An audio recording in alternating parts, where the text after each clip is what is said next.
Today we're taking a look at the Logitech K400 Plus. Now this is an upgraded version of the much loved Logitech K400 that's been around for a while. They're cheap keyboards with a touchpad built in and they're full-size keyboards. I've used one for a very long time until I recently broke it. I picked this one up and figured I'll give you guys a look at it also, and we'll compare it to the older K400. Now, wireless keyboards like this are very helpful.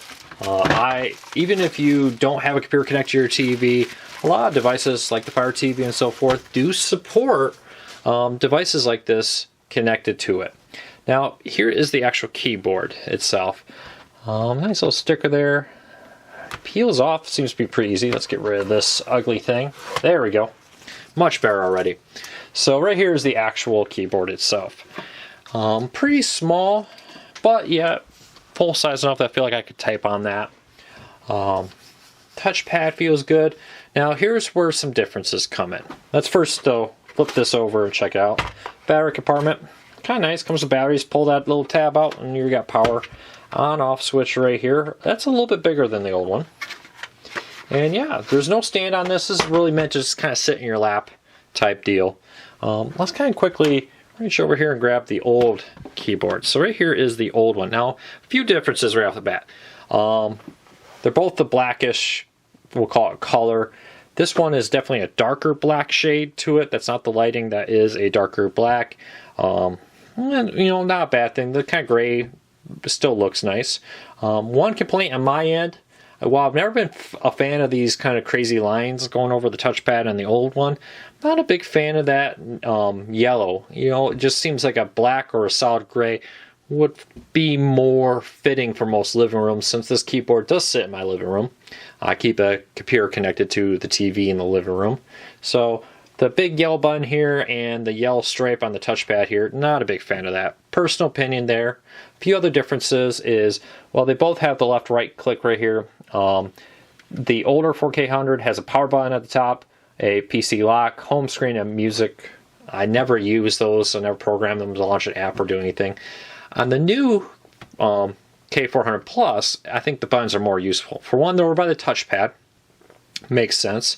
Mute, volume up, and volume down. Probably get a lot more use out of that. Directional keys are a little different on this. You see more traditional layout here, a smaller layout which allows the shift key to be bigger. Kind of like that, you know. Don't use the directional keys a whole lot. And the shift key would be nice. The buttons are slightly different. A little quieter too.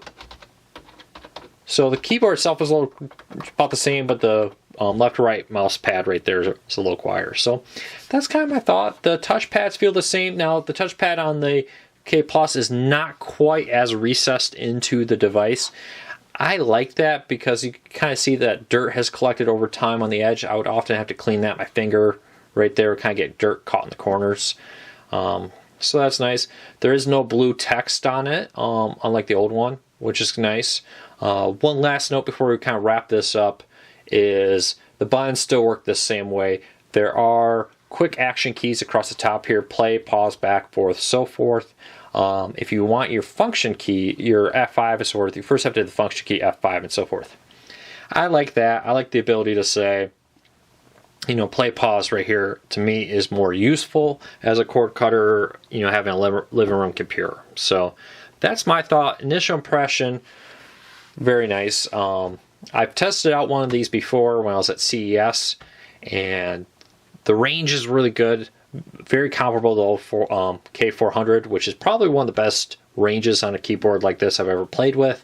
Battery life, they say, is excellent. I'll let you know if I find anything different on that in our written review over at cordcuttersnews.com. So that's my review. Overall, nice device. Definitely a lot of changes though. Color, buttons, and the yellow is probably my only real complaint about the change. Please follow us at Facebook.com/cordcuttersnews or Twitter @cordcuttersnews. If you like this video, give us a thumbs up. If you're looking for more content about cord cutters, please subscribe. We do our best to help you get the most from your cord cutting experience with news, tips, and reviews all about cord cutting.